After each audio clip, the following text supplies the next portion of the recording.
નમસ્કાર મિત્રો.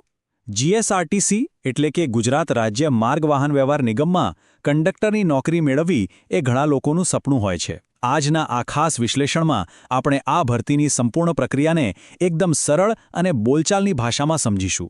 તો ચાલો કોઈપણ વિલંબ વિના સીધી જ શરૂઆત કરીએ. આજના આ સત્રમાં આપણે મુખ્યત્વે 5 બાબતો પર નજર કરીશું.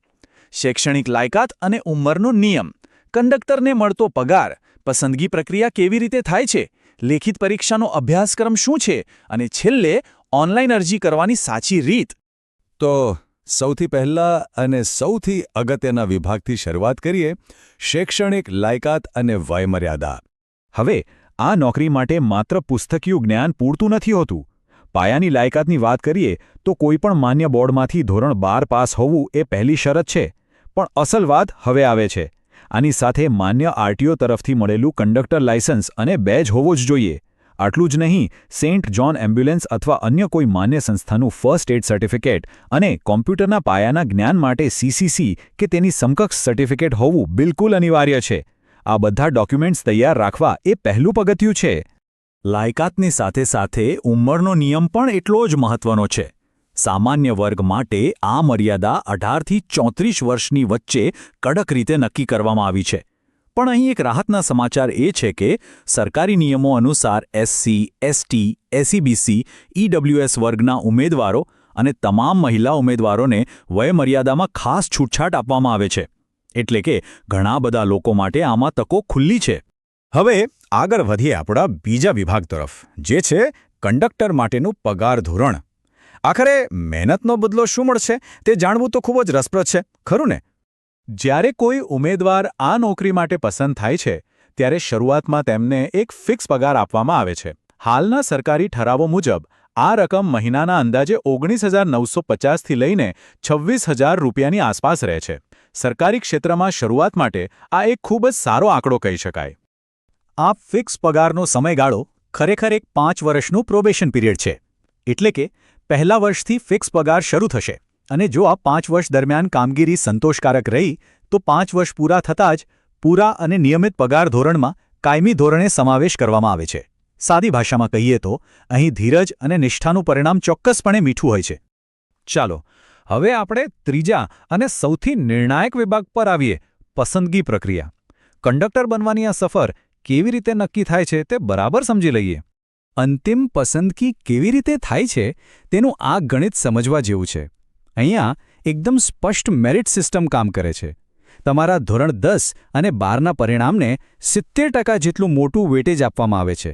હા, તમારું શાળાકીય પ્રદર્શન અહીં ખૂબ કામ આવે છે.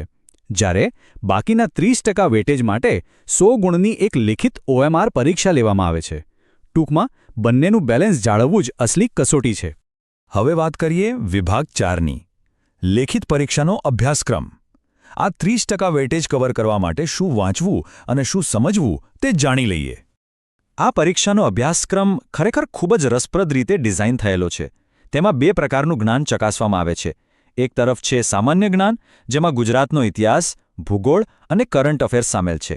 સાથે જ ગુજરાતી અને અંગ્રેજી વ્યાકરણ, ગણિત અને કોમ્પ્યુટરનું પાયાનું જ્ઞાન પણ પૂછાય છે. પણ સૌથી અગત્યની વાત, બીજી તરફ નોકરીને લગતું પ્રેક્ટિકલ જ્ઞાન છે. એટલે કે ટિકિટ અને સ્ટેજની ગણતરી કેવી રીતે કરવી અને કંડક્ટરની રોજબરોજની ફરજો શું છે તેના પણ ખાસ પ્રશ્નો આવે છે. વાસ્તવિક કામગીરીની સમજ અહીં એક ગેમ ચેન્જર સાબિત થઈ શકે છે. અભ્યાસક્રમ સમજ્યા પછી છેલ્લો અને 5મો વિભાગ છે ઓનલાઈન અરજી પ્રક્રિયા.